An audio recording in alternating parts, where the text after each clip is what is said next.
Hello, everybody. Happy Tuesday to y'all. Don't go anywhere. It's me. It's Kim. It's me. It's your friend. It's your homie, Kim Brown, for Burning Down with Kim Brown. I'm so happy to see all y'all's very specific smiling faces up in the place. Of course, you guys know Burn It Down with Kim Brown is the place where we set oppression ablaze, all the system of oppressions that is holding us back, including unlaid edges. And I got my edges laid down yesterday. Thank you all so much for your heart eye emojis. Yes, y'all.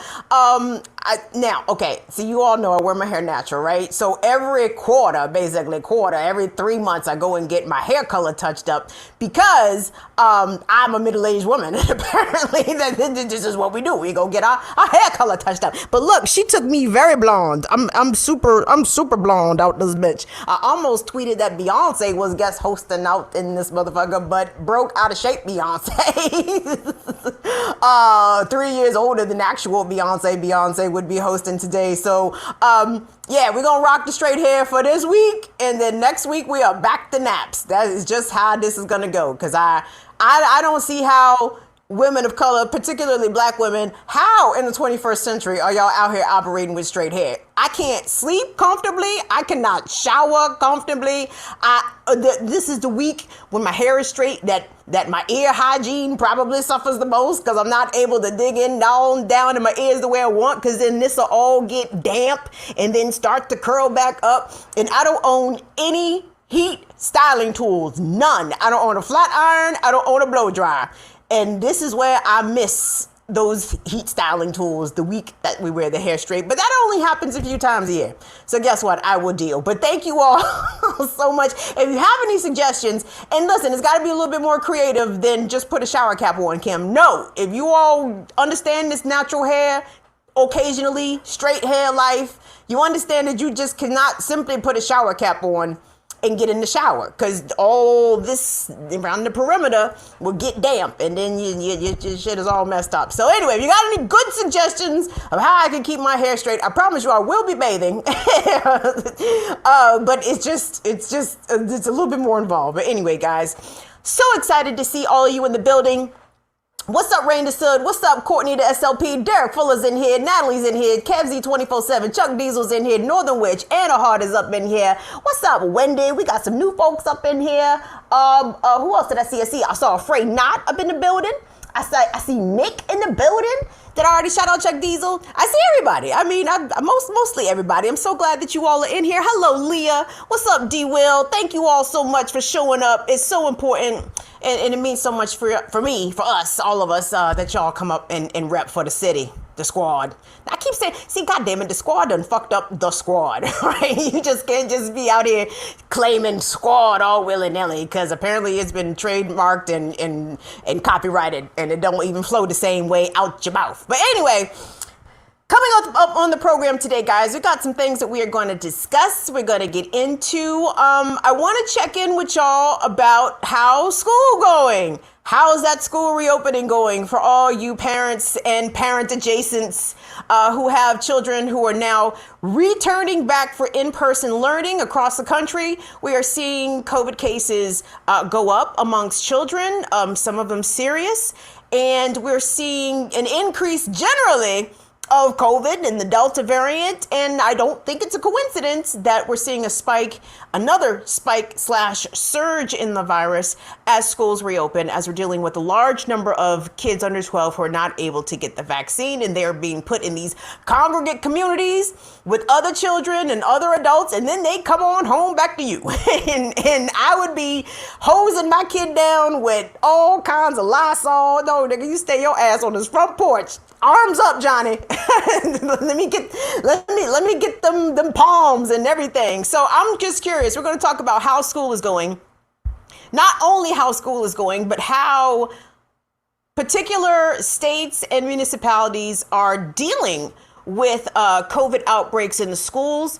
More specifically, I want to talk to y'all about Mississippi, the state of Mississippi. We know that Mississippi has been struggling mightily with the COVID-19 virus. Well, the commission that oversees higher education in Mississippi over its colleges and universities announced that it will not institute a vaccine mandate for students and staff on campus. Sounds smart, doesn't it? Okay. That's one thing we'll get into later. Also coming up on the program, we are going to be talking about the sad discovery about Gabby Petito, the young woman who was traveling cross country with her fiance. She went missing. It seems as though her remains have been found, and the young man who she was traveling with gone, and they can't find him. I have a feeling they're gonna find him unalive also. But while we mourn the tragic taking of any young life, especially one that appeared from the outside to be involved in a domestic violence situation, you guys, there are literally hundreds, if not thousands, of missing Black and Indigenous women that go disappeared in this country every year. And it doesn't get not even one fraction of the attention of the disappearance of this young Gabby Petito. Again, we mourn Gabby Petito, but Gabby Petito was a young, blonde, white girl, and she got the young, blonde, white girl response from the media and from law enforcement. And unfortunately, that same response is not given to missing and murdered Indigenous women and Black women as well. So we're going to look at that. But I wanted to begin, of course, with y'all's boy, Joe Biden. President Joe Biden. Oh, Lord. Joe Biden has really had a shitty week. And he's had such a shitty week, I can't even encapsulate, really, all the shit that Joe Biden has had to deal with this week. And trust me, I could give a fuck if Joe Biden is having a shitty week. But I would just like to point it out, break it down, and laugh at it, at great length. But we only have time for one today. And this one is a pretty serious one, you guys, because it affects Black people. Specifically, it affects Haitian migrants down at the Mexican border. Now, y'all, I mean, there has long been some reporting about how obviously it's not just people coming from Central and South America, traveling to the Mexican border, trying to gain entrance into the United States, right? It is people really from a lot of places. And this Haitian camp, this Haitian grouping of lots of Haitians, thousands of people, has been there in, I think, Del Rio, Texas, right there under that particular bridge. And the Biden administration, just like the Trump administration, just like the Obama administration, just like the Bush and the Clinton administrations before that, are dealing with these folks very heavy-handedly and are deporting them at record numbers, despite the fact that Haiti, the island, is still recovering from the after effects of a 7.2 magnitude earthquake, from a handful of very powerful tropical storms and hurricanes that have blown through the island, making things in Haiti, to say the least, destabilized, right? And for these folks who are traveling here to the United States at great risk and peril to themselves physically, right? And to the risk of them not being able to actually come into the U.S., the fact that their claims of asylum are not being treated as such is preposterous. And why Democrats and liberals outright are not setting their hair on fire over this is not surprising at all. For the simple fact that during the election last year, doesn't it seem like Joe Biden has already been in office for at least 2 years? It doesn't seem like he's only been in office not even a year, really. Here we are in late September. He's only been in office 9 months-ish. Feels like it's been a lot longer than that. This has been a dragon-ass first year of the Biden-Harris administration. Despite the fact that 1 year ago, Joe Biden was debating with Donald Trump and lambasting Donald Trump for his abhorrent handling of the immigration crisis, justifiably so. Trump is terrible in his dealing with undocumented folks coming into this country. His rhetoric made things unquestionably hostile for undocumented people coming into this country or attempting to come into this country. And then COVID just gave the Trump administration the reason to on paper, exclude people altogether for COVID protocols. Motherfucker, you called the shit a hoax. How the fuck you gonna keep people out for some shit that you said wasn't even true? I want us to pop up, you guys, the video that everybody's talking about. Al Jazeera did a good edit of, I believe the original footage came from Reuters, but Al Jaz edited it up along with some interviews from Haitians in that exact migrant camp down there in South Texas near the Mexican border. And just to give you guys an idea of not only the conditions that they are having to deal with, Border Patrol being outwardly hostile. I mean, and hostile was really the nice way to say it, but it's fucking September in South Texas, y'all. It is hot as shit out there. And then people are there with no food, no water, no provisions, waiting for the United States to be benevolent in its humanitarianism, right? And the right thing to do, the so-called liberal thing to do, the democratic thing to do, you would think the way that these people raised hell about Trump's immigration policies would be to let the people in. But actually, Joe Biden don't give a fuck about immigrants, especially not black immigrants. Come on now, don't be ridiculous. Tunde, can we do A2, please? You all, this is a clip of Al Jaz. Trigger warnings for violence and all that. It's the Border Patrol people. I can't tell if the allegation is that they're cracking whips. To me, that is notwithstanding, right? Like, whether or not they are cracking whips is really not the point. The point has to do everything with the hostility, the inhumane treatment that these people are receiving. I mean, if they're getting cracked with whips, then that just makes it worse. But it's already bad to begin with, whips or no. So, Tune, let's take a look at that Al Jaz piece, please. Hey, no.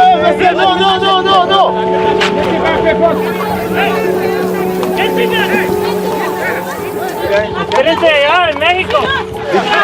No! Hey, you use your women? This is why your country because you use your women for this.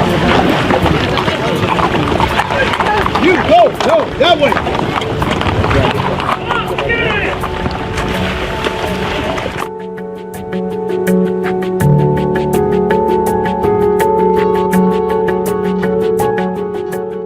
Estamos pasando súper mal, la familia le manda plata a nosotros y nosotros no podemos comer, tenemos niños y sin pañales, mira. Ahora tengo que cruzar al lado mexicano con la plata mojada para poder ir a comprar algo para el niño y no tenemos nada ya, no podemos comer. Necesito ayuda con lo que está pasando con nosotros allá, porque tiene muchísimos niños, está llevando solamente los solteros y los niños que ha votado, imagínate.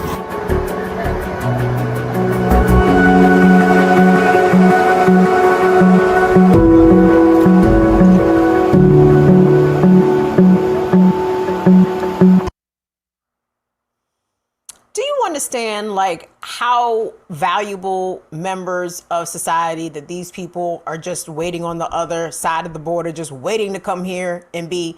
Them people grew up speaking Creole and have already picked up the Spanish. Now, I don't know that they didn't learn Spanish in Haiti. Maybe they did. I'm not sure what the Haitian education system is, but if they've been in Mexico any duration of time, that Spanish sounded pretty goddamn fluent to me.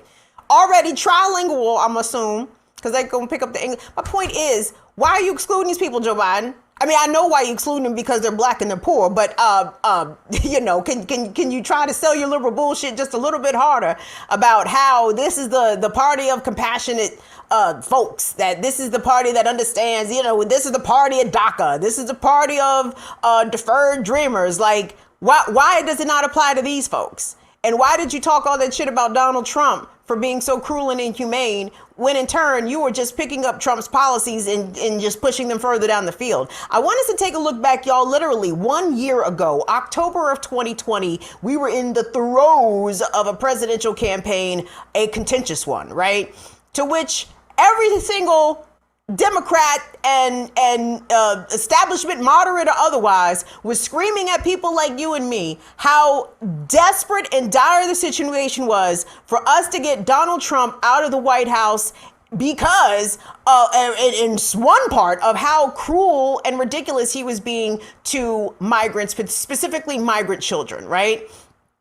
Haitians never got brought up in the debate between Trump and Biden in regards to immigration, really, rarely at all. But I want us to, and let me just be clear before I even play this clip. So we're about to look at a clip from one of the debates. I think it was the one where Kristen Welker was the moderator, and she asked both candidates specifically about immigration. And of course, Trump was trumping, right?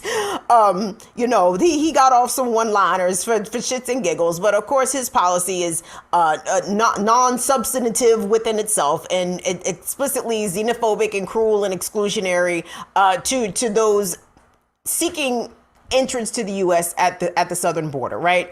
But I want you guys to pay close attention to what Joe Biden says, particularly towards the end of this clip where he talks about asylum. Right.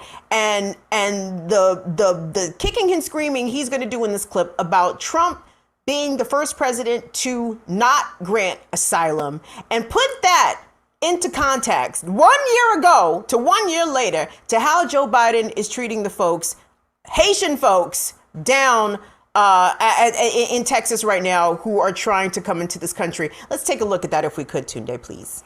Cages. They used to say, I built the cages. And then they had a picture in a certain newspaper. And it was a picture of these horrible cages. And they said, look at these cages. President Trump built them. And then it was determined they were built in 2014. That was him. Do you have a plan to reunite the kids? Yes, we're working on it we're trying very hard. Ask one question.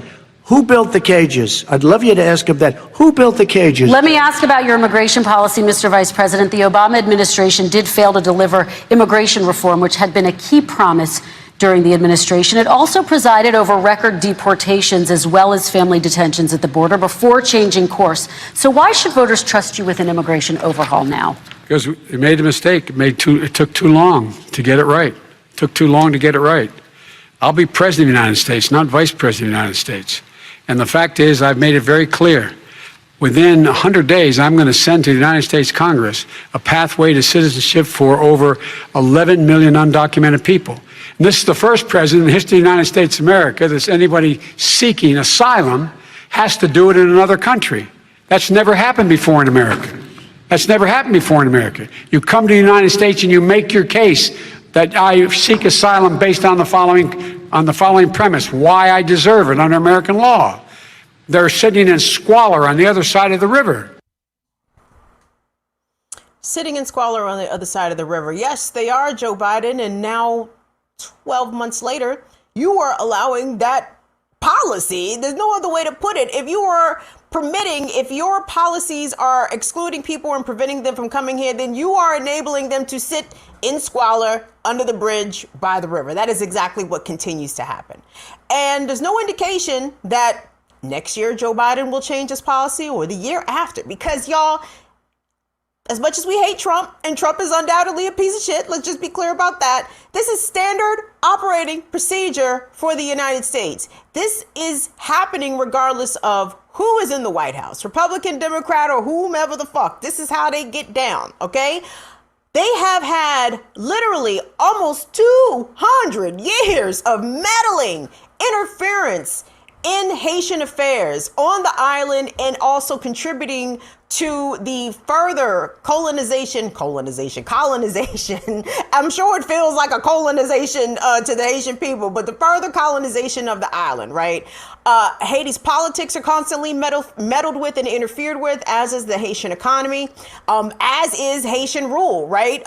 It was Joe Biden's administration that was enabling the now deposed by assassination former Haitian president to remain in power. It was overdue for the Haitian people to have an election according to their constitution, but because Biden was backing the American-backed puppet president, he was just gonna sit there, and I can't even begin to speculate as to who assassinated dude, y'all. Like I'm sure you told me America and the CIA did it. Yep, okay, fine, sounds plausible to me. I totally believe that. You told me that the Haitian people conspired to assassinate their ain't shit president. Guess what? I believe that shit too. So I am really in no position to theorize or even speculate as to how that man met his demise. But at the end of the day, the United States is responsible by and large for a lot of the negative things, a lot of the non-natural negative things that happen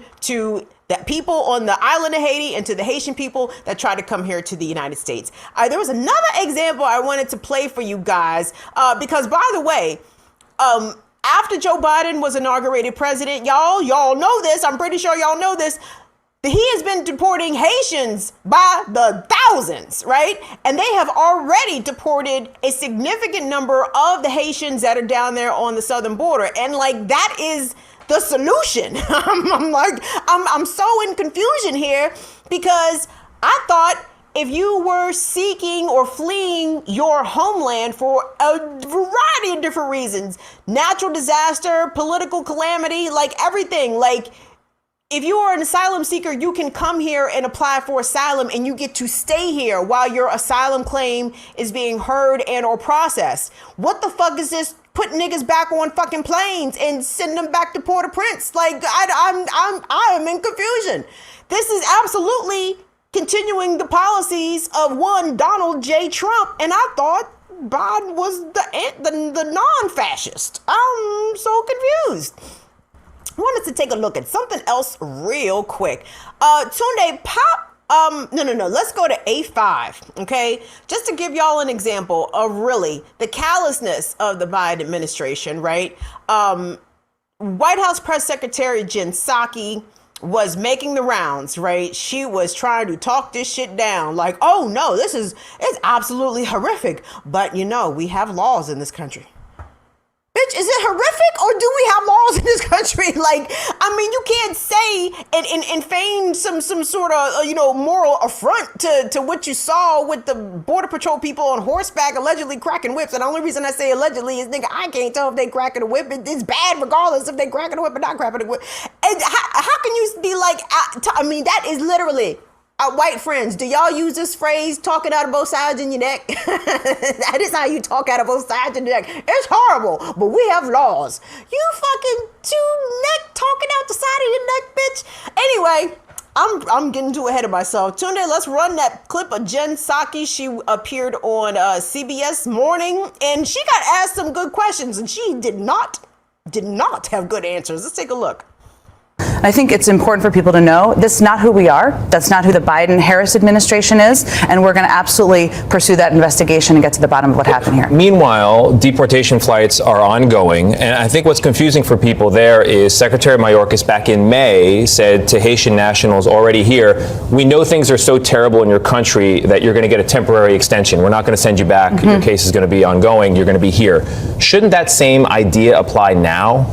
You're right. Temporary protected status, which is something the Secretary and the Secretary of State also put in place. They actually extended it further because of the turmoil on the ground into later in the summer. Now, anyone who was here before then may be eligible for temporary protected status, and we're looking into that. People may be eligible for that. But right now, we also have to implement our laws at the border. We also want to protect people, both in that community, but also migrants. One of the challenges, as we're all facing a pandemic here, is the gathering of so many people. We're still implementing Title 42, which means that we are going to send people out of the country who come in as we implement that. A COVID safety protocol. Exactly. But did you say that it's possible that that extension that applies to Haitians already here could apply to those coming across the border now? Well, Tony, it's already been extended because of the turmoil on the ground. It was earlier this summer. That's something that the Secretary of Homeland Security and Secretary of State do look into. But again, as we look to the photos, not just the ones you referenced, but of all of these families and people under the bridges,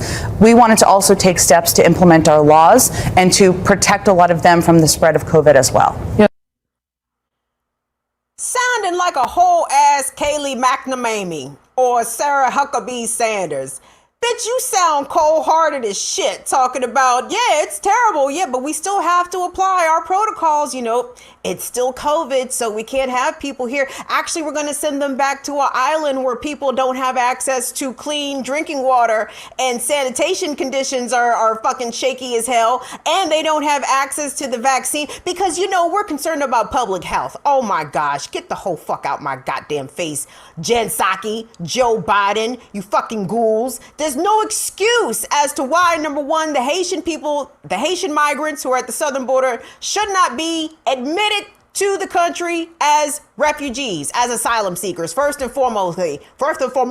Secondly, y'all, we are a nation of a lot of ignoramuses, okay? That notwithstanding, the U.S. has wasted at least 15 million vaccination dosages, either from the vaccines allowed to expire and go bad, to them just being shipped to places where the vaccine was not in high demand and the vaccines were no longer any good. So we have more than enough vaccine to vaccinate every single migrant down at the southern border by the thousands. We can vaccinate each and every single one of them if COVID protocols was our actual concern. But that's not our actual concern, okay? That is, to me, what Jen Psaki just said, that is lightweight, coded, you will not replace us, right? You will not replace us is what the niggas, the pitchfork, the tiki torch bearing, little Proud Boys and Oath Keepers were screaming down in Charlottesville, you will not replace us. The reason why the United States, Biden, Trump, whomever, takes this harsh policy and stance towards people seeking asylum and admission to the U.S. from the southern border has everything to do with xenophobia, okay? If you think that Biden and them don't want America to remain white, they absolutely do. Because if they didn't want America to remain white, they would let all the immigrants in, right? Or at least let them in at greater numbers than they are currently being admitted in, right? And this is why I have so much respect for those who take such perilous journeys in order to make it to this country, y'all, because especially the women and girls, all of them especially, but especially the women and girls, okay? Because if they actually make it and arrive, they need to be given a house, they need to be given a stipend, food, anything that you can think of, that a human who would put their life and limb and freedom and safety on the line in order to bring a better situation for them and their family, give them all the things, okay? They deserve all the things. And Joe Biden ain't shit, and Jen Psaki ain't shit, and Donald Trump ain't shit, and none of these elected people are shit. Now, the only person that I've seen some Democrats, like I saw Ilhan Omar, I saw a clip of her, she was on MSNBC, and she, of course, related her experience growing up in a refugee camp, being allowed to emigrate, I think, to Kenya, which facilitated her to get here to the U.S. So, of course, she can understand what those folks at the southern border are dealing with firsthand, right? Which is a very unique perspective, but goddamn, it kills me that people lack empathy to be able to put themselves in someone else's shoes, right? I can't even imagine. No, is anyone familiar with the route? Like, how do Haitians get from Haiti to Mexico? And I could be sounding ignorant as hell, and perhaps I am here to be enlightened. But to me, that Haiti to Miami might seem less perilous than Haiti to Mexico. So if anyone got any good links from any stories or any reporting surrounding how Haitian migrants come to Mexico with, hopes to come into the U.S., I would love to read about that, because that to me is extremely fascinating. And let the news media tell it, guys. Shit. I didn't realize there was this many Haitian migrants on the border until this story broke. I knew that there was, mixes of people from around the world beyond just those coming from Central and South America, but I didn't know it was Haitians by the thousands down at the Mexican border. That's significant. And I wonder why those stories aren't told with frequency, or as much frequency as, the woman with the child traveling, from Honduras to Mexico to try to get to the United States. All the stories are valid and have a great deal of importance, but I'm just curious why those Haitian stories don't get told as much as those other stories go, right? You know what I'm saying? What's up, Northern Witch? What's up, Luke Kang? Rain just heard most of them landed here after, shit. There's Haitians in Chile, says afraid not. Shirley, what you say here, Shirley? If the CDC was about other people's business, come on. They would run up on the White House over this shit. Come on. These motherfuckers ain't have the nerve to use whips, right? I mean, it's preposterous. It's preposterous. And Joe Biden's Border Patrol ain't shit, and Joe Biden's ICE ain't shit. Because guess what? ICE has still been executing deportations of Haitians, along with Central American migrants, the whole time. Our Asian brothers and our Asian migrant brothers and sisters, they've been getting deported like a motherfucker too. I mean, really, Joe Biden. Explain to me why we had to vote for Joe Biden. And again, to be clear, fuck Donald Trump, right? There was no way I was ever going to cast a vote for Donald Trump. But at the same time, I wasn't going to be bullied and or scammed into casting a vote for Joe Biden either, under the guise of harm reduction, as someone and several people have very astutely pointed out in today's here chat. So there is that, guys. Of course, we will be keeping an eye on the situation here at Burn It Down with Kim Brown. Of course, I'm sure Black Power Media is going to be examining this as well. So stay tuned to your friendly, independent Black media outlets here on the YouTube, because we're trying to stay on top of what's going on with our folks out here. Hello, Susan. Hello, Patricia. Thank you all so much for your support. Guys, just a reminder, please go around the internet and follow us places. I think we're just a few subscribers short of the 2,200 mark. So if you've not already subscribed to our program, please go ahead and smush that subscribe button for us. You can follow us places at BIDWKB on Instagram and Facebook. We're also on TikTok. And we've had a number of people take advantage of our Patreon membership deal. 15% off if you sign up for an annual membership. Y'all don't ask how I'm good at this, because I used to do radio, so I'm used to spinning commercials. 15% off our annual membership if you sign up for annual membership. So I've seen a number of $20.40 transactions. So I'm assuming those signed up at the $2 tier and just signed up for the whole year, y'all. And that's really all it takes. You want to support us for 12 whole months, it'll cost you $20.40. And we would appreciate it. And we would be so grateful. So head on over to patreon.com/BIDWKB. Or if you want to give us a one-time donation through some of the money apps, you can do that as well. $BIDWKB, Venmo at BIDWKB, PayPal.me/BIDWKB. And of course, we take your super chats as well. Family! I want us to move on. Because, last week when we talked about what happened with the Olympic gymnasts and their testimony on Capitol Hill, I mean, that was very emotional for me. It was, maybe even a tad bit triggering, if we're going to keep it a buck, to see Simone Biles and Michaela Maroney just tell so powerfully and so graphically and grippingly the abuses they suffered at the hands of Larry Nassar, and how the FBI, the law enforcement apparatus of the situation, the people that's supposed to protect and serve and keep us safe, in fact, did not keep those girls safe. In fact, their inaction led to the abuse of over 70 more young women and girls at the hands of Larry Nassar. Now, I said all that to say, because when it comes to domestic violence and sexual assault, the police don't keep us safe. Right? And if you are an Indigenous woman, or if you are a Black woman, or you are a Latinx woman, chances are, if you go missing, there's not going to be a lot of people looking for you if they not already related to you, right? Law enforcement is not going to show up in droves. They're not going to show up with the search party. They're not going to do none of that shit. They're going to be like, oh, well, Tamika's grown. Tamika can go out and do whatever Tamika wants to do. And her family be like, hey, no, there's something wrong. She'll call. She's just hanging out with her boyfriend.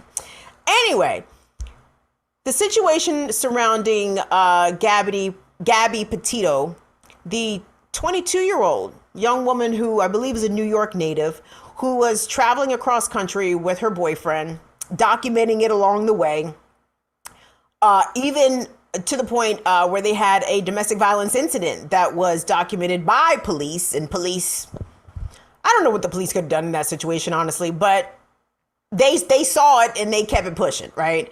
Gabby ended up dead. Her boyfriend traveled back to, I believe, his home in Florida, and he has not been seen in a week. But her disappearance was national news. And it's not the first time that I can recall a white woman going missing and the news covering it daily, right? And Tunde, if you could pop up for me that piece. Oops, I'm on the wrong thing. If you could pop up for me, please, B1. Because this was a piece from insider.com. So in the same state where Gabby Petito went missing, in the state of Wyoming, between the year 2010 and 2020, 710 Indigenous people, mostly girls, were reported missing, okay, in the same state, in the state of Wyoming. And guys, there is a big, huge problem of an epidemic, okay, of missing and murdered Indigenous women. And I'm gonna stick with the Indigenous women for now, because this applies to Black women as well. But the number of missing and murdered Indigenous women and girls across this continent, across North America, the United States and Canada, is so appalling, it's almost unfathomable. And I want us to take a look at a piece that I found, a piece of reporting from last year. This was in Arizona, okay? I think there are 22 tribal nations in Arizona. So they have a lot of missing and murdered Indigenous women reported out of the state of Arizona. And it just goes to show you how, number one, even though the media did a piece on the epidemic of missing and murdered Indigenous women, the white girl go missing, the pretty blonde white girl go missing, it is national news literally for weeks until she is found. The equally as pretty, if not more pretty, Indigenous or Black woman who goes missing might get a blip mention on the news.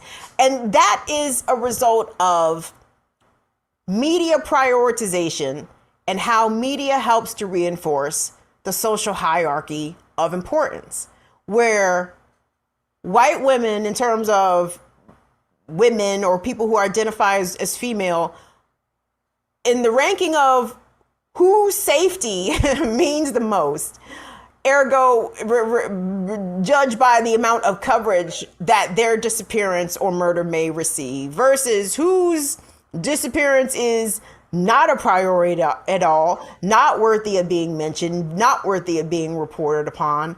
It is undoubtedly Indigenous women and then Black women as well. But like I said, I want to stay on Indigenous women because, again, epidemic. I can't even say it loud enough. So this clip that we're about to look at is from 2020. It's from K-Gun 9 News out of Arizona. And it's not even the whole duration of it. This is probably about 3-ish minutes.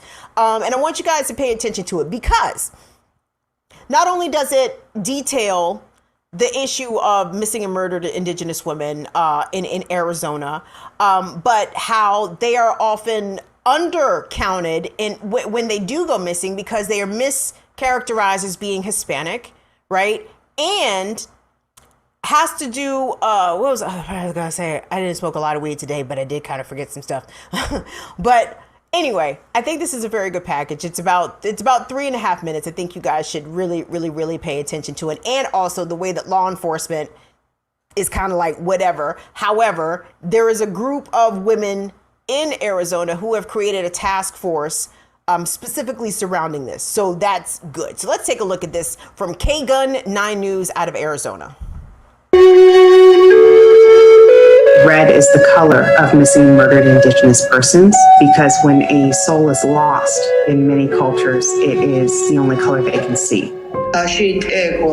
According to a study funded by the National Institute of Justice, in some U.S. counties, Native women are 10 times more likely to be murdered than the national average. This is the reality of missing and murdered Indigenous women and girls. The following pictures come from the National Center for Missing and Exploited Children. Jane Doe, 2002, body found in October. She's between the age of 16 and 22, Hispanic, found inside the Tohono O'odham Nation. Jane Doe, 2007, discovered in July between the age of 13 to 17. Hispanic, also found inside the Tohono O'odham Nation. Jane Doe, 2009, body found in October between the age of 16 to 21. Hispanic, found inside the Tohono O'odham Nation. The numbers are shocking. However, it's not something that's going to be new to Indian country. Kagan 9 went to the Pasquayaki Tribal Courthouse in October. Alfred Urbina, an associate judge with the Pasquayaki tribe, explains why thousands of girls are going missing, being murdered in Arizona. There are things that are unique to Arizona that we can look to, specifically the border, human trafficking, sex trafficking, the common domestic violence case. Another study funded by the National Institute of Justice shows in the U.S., 4 in 5 Indigenous women experience violence in their lifetime, including sexual assault and domestic and family violence. That's a higher rate compared to women of other ethnicities. When you're more afraid of something that's in your house versus running out into the darkness, that's the reality that a lot of these women and children find themselves in. The CDC found in 2017, homicide was the 4th leading cause of death for Native American girls between the ages of 1 to 19, and the 6th leading cause of death for the 20 to 44 age group. Urbina says substance abuse, lack of housing, and even unemployment can contribute to abuse toward Indigenous women and girls. We do know that there is a fetish market for Native women in human trafficking. But Arizona State Representative Jennifer Germain says this crisis can be solved. We don't want people to fall through the cracks when they cross a jurisdictional line. We know that that is where cases are going cold. In 2019, Representative Germain helped create the Missing and Murdered Indigenous Women and Girls Task Force. There are 22 members of the task force, and we built a cross-jurisdictional committee that includes state leaders, federal leaders, tribal leaders, our healthcare workers, and our social workers. Urbina also sits on the task force, currently working on Indian country as a former prosecutor and former police officer. The charge for the task force was to find out, is this happening? How often is it happening? Why is it happening? So where is the system failing? People will often be misclassified as Hispanic when in fact they're Indigenous and they're a member of a tribe, whether it's Pasquayaki, Tohono Navajo. The missing cases is extremely hard to quantify because they don't exist in law enforcement databases. It's not a crime for an adult to go missing. You don't see TV specials about what happened, whether or not the person was found. So in a sense, they are invisible to everybody but their family. So in a sense, they are invisible to everyone else but their family. No, that is a decision that our society has made. That is a decision of the news media. That is a decision of law enforcement. If these women and children who go missing and end up murdered or trafficked, that is a collective decision made by the community around it. Okay. And that includes all of us, guys. Thank you so much, John Coister, for your support, for your super chat. John says, I am always grateful when you amplify the voices of our brothers and sisters who lost everything to settler colonialists. Honey, listen, it's us, right? Like, I very much see the Native struggle and the Black American struggle and, well, really the Black diasporatic struggle as all linked and all intertwined. We are all under the boot of this colonist bullshit, right? Colonialist nonsense. But we can't help contribute to it, guys. We are the ones who have to prioritize and put greater value on the lives of missing Indigenous women, of missing Black women, of missing Latinx women in this nation. Like, we just can't shake it off. Like, here in the DMV, I was very encouraged to see there was a young girl. I'm going to say maybe she was 11. She was like 11 or 12. She was, adolescent. Prince George's County Police Department tweeted out that she was missing from the Lanham area, from around this area, not this area where I live, but in proximity to where I live. And I saw that the tweet went viral. It had been retweeted like 25,000 times, and the girl was found. She was fine. I'm assuming she was fine. They just said that she was found alive and well. So that was good. But that's the kind of attention that we have to put literally on every single girl or woman or non-binary person that disappears from our place, y'all. Do you guys know? I'm sure a lot of you do already know this, but in the US and in Canada, white men or people from outside of the tribal areas could not be prosecuted by tribal courts if they committed crimes on tribal lands. That includes murder and rape. Like the Indians could not try white men in tribal courts for crimes committed by the white men on their actual lands. If that ain't some damn reminiscent of the first wave of Negro police officers, they were not allowed to arrest white people for crimes. I mean, for God's sakes, like the colonizers could just do whatever the fuck. They can kill, maim, rape, traffic, sell, largely without impunity, right? Northern Witch says, I know this has already been said. Oh, you're welcome. Listen, thank you for highlighting the issue of missing and murdered Indigenous women. Listen, I don't talk about it enough, Northern Witch, and I appreciate you appreciating it. We need to get some of our Indigenous sisters up here. Some Johnny Jays, Jen Darren Waters, Desiree Keynes. They could come and speak to this very, very well. And I think we actually did have a young lady who joined us. I know her name was Crystal. She was from North Carolina, Southern Virginia area. She was fighting the pipeline down there, but she also focuses on the epidemic of missing and murdered Indigenous women, because again, that is a issue that surrounds the construction of these filthy pipelines also, because when the pipeline companies, the oil companies, bring in the mostly male workforce, and it's traversing through tribal areas, that's when the sex trafficking picks up. That's when Indigenous women and girls start to go missing, right? This shit is all connected. You know what I'm saying? The rape of the planet equals the rape of the people, literally and figuratively. So we absolutely send our condolences and our sympathies to Gabby Petito's family, but we also need to send our beyond thoughts and prayers are, because I do find thoughts and prayers to be a bit of an empty sentiment, even though I understand it, because if you don't have tangible or material things to send, the best thing you can send is thoughts and prayers. But we got to kick that up just a little bit. We got to yeast up that thoughts and prayers, because that thoughts and prayers I still feel is falling just a little bit short. So if I can only do it here by amplifying what happens to missing and murdered Indigenous women on this program, then I will do so. And I appreciate y'all appreciating that. I wanted to move along, y'all, because we're headed towards the bottom of the hour. Yes. And I know some of y'all are parents out here, or y'all are parent adjacent. You have children within your care, or you have friends who have children that are now attending reopened schools, despite the fact that we are very much in a global pandemic. Yes, with a raging virus. Yes. And the variant is fucking people up. Yes, it is doing all the above. Accurate.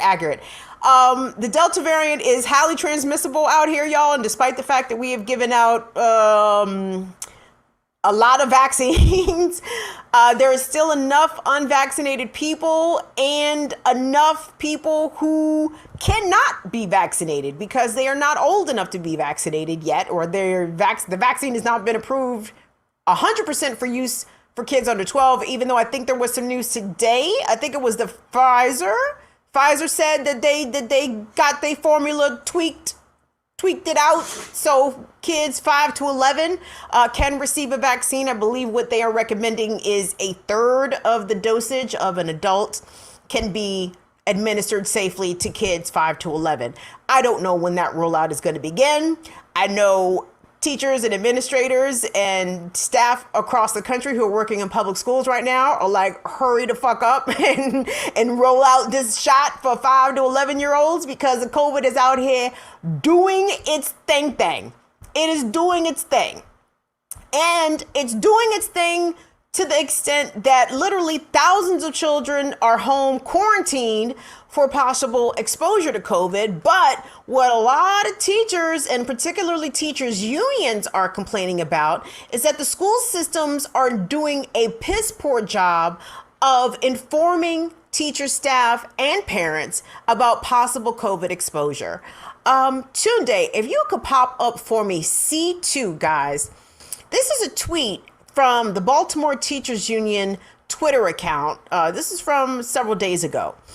And what they tweeted was, it's part of a thread, actually. You should go back and read it if you have the opportunity. What they tweeted was, multiple teachers have received calls from district contact tracers and told to quarantine for, quote, days after North Avenue, which I believe North Avenue refers to the headquarters of Baltimore City Public Schools, after North Avenue learned of a close contact with COVID positive case in school buildings. How does this make any sense, right?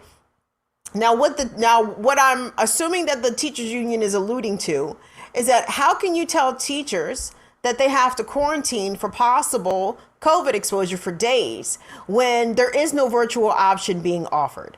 And that is a big problem across the country in this haste and rush to reopen public schools on time, right? It was so important that the kids go back on time. Is that it doesn't seem as though these school systems, and then by default, the municipalities and towns and states in which these school systems are located, have done a very good job of thinking this thing through, right? When you have a significant portion of the school age kids attending school who cannot receive the vaccine, then you're going to have a problem with COVID transmission. Why? Because we are talking about children, okay? I don't know if y'all notice or not, but children are disgusting, okay? They pick their nose, they pick each other's noses, they give each other wedgies, they give each other wet willies, they lick each other's faces. I'm just talking about the middle schoolers. Let's not even talk about what the elementary school kids are doing. I mean, y'all know there is a big exchange of bodily fluids in public schools every single day. And there's nothing, sinister about it. It is literally kids being kids. And to have the expectation that kids are going to social distance and keep their masks on for the duration of entire school days is really just unrealistic, right? And in this rush to open up, we are seeing teachers being exposed to COVID. We are seeing parents who have compromised immune systems and who may be dealing with chronic illnesses, having to have this fear of sending their children to school with the fear that their child is going to return to them, give them something that could possibly do them great harm, vaccinated or no. And let me put a pin in this real quick. Yeah, they are walking germs. You already know, Patricia. Oh man, oof. I am concerned about the breakthrough infections. I mean, concerned to the point that I, am still taking extra precaution when I am out in public settings, right? I am social distancing. I am masking. I have my hand sanitizer. I am afraid of COVID. I've said this already. But I don't understand why the breakthrough infection data is not as readily available as I'd like it to be. And I'm not even super confident in state health departments and by extension the CDC. I'm not confident at the way that they're tracking these breakthrough infections, right? Like I'm not happy with that. I'm not happy with that.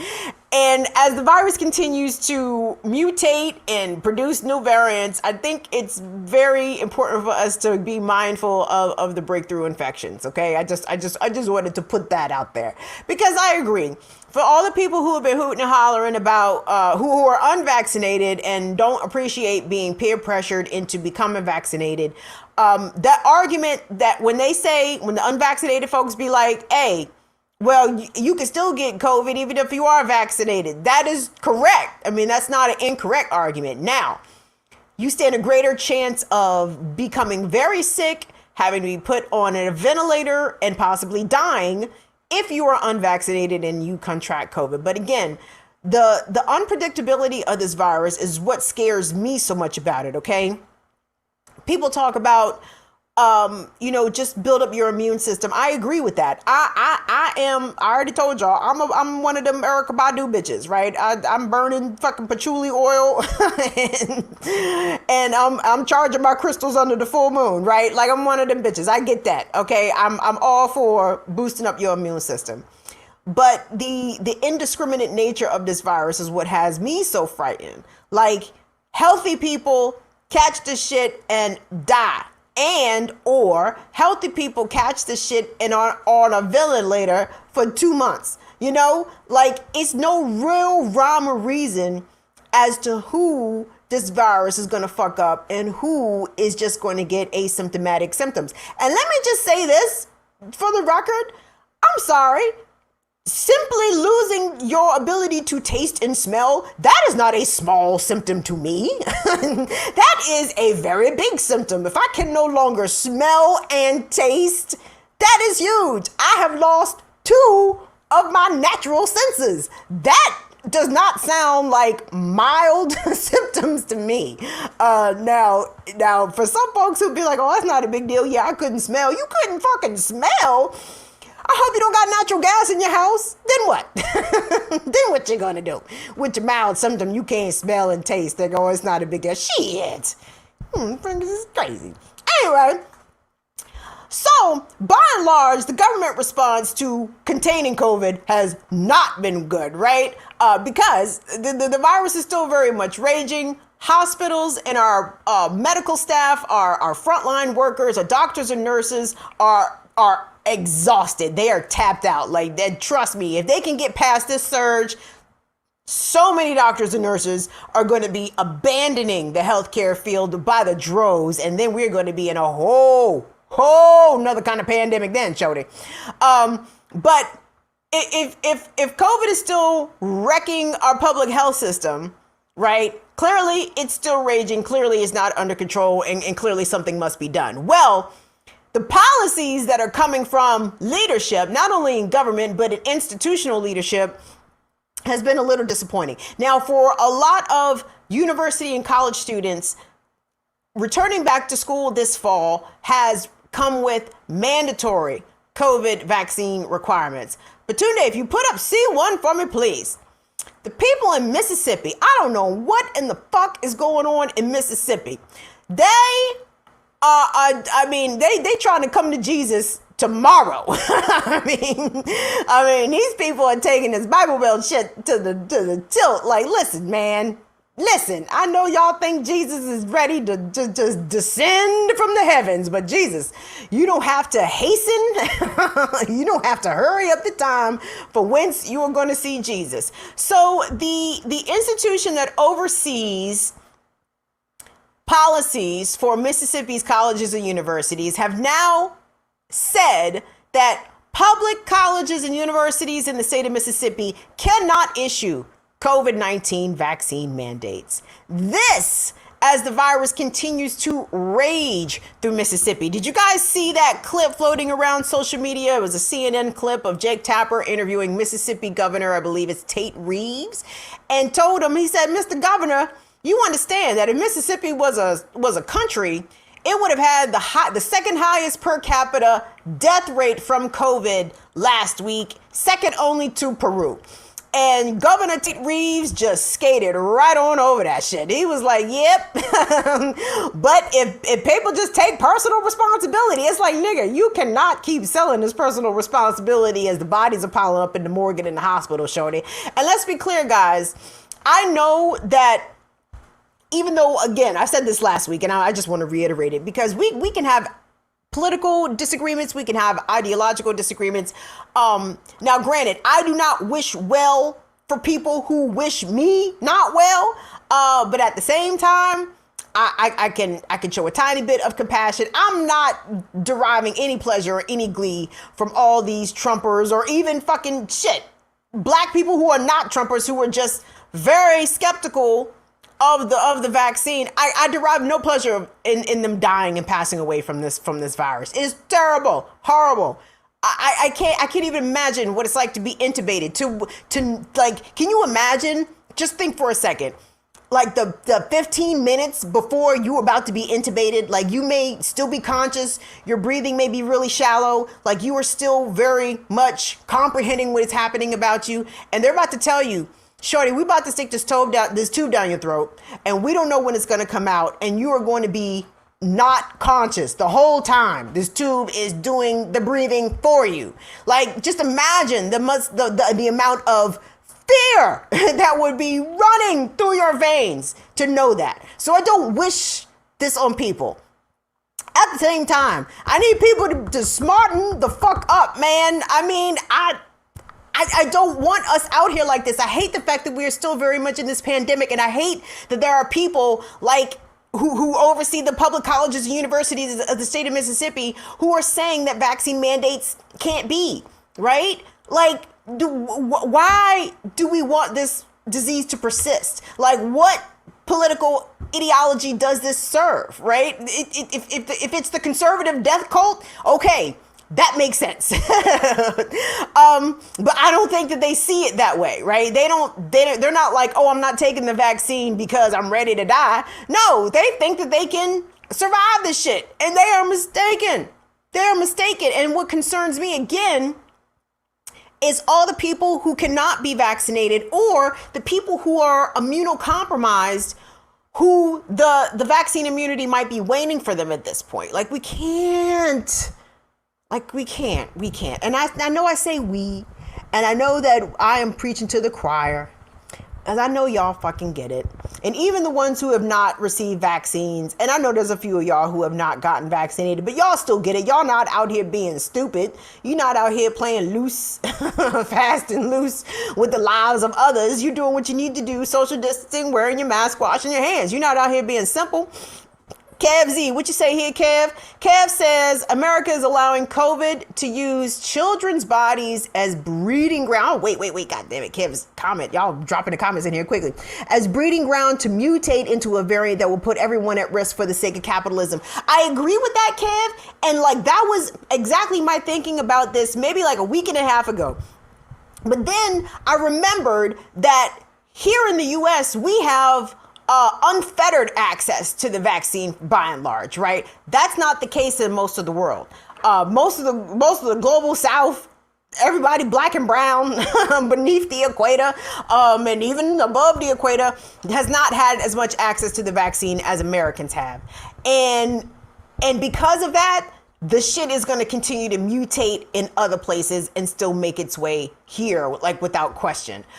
So yeah, I was like, yeah, if everybody in America get the vaccine, we can control these mutations. No, we can't. No, we cannot. But then again, that's another problem of America as a very wealthy nation doing what wealthy nations do, hoarding the shit, right? The fact that the CDC and Joe Biden and a number of governors across the country are already somewhat on board with giving out a third shot booster while most of the world has not even received one shot. Oh man, that's big time colonizer energy, dog. And for all you vaccine skeptics, that should actually tell y'all that no, in fact, they are not trying to kill black and brown people with the vaccine, because if they were, they'd be shipping it to them, right? The fact that the United States and other wealthy countries are trying to withhold and hoard the vaccine for themselves just tells you that probably, more than likely, the vaccine is A-okay.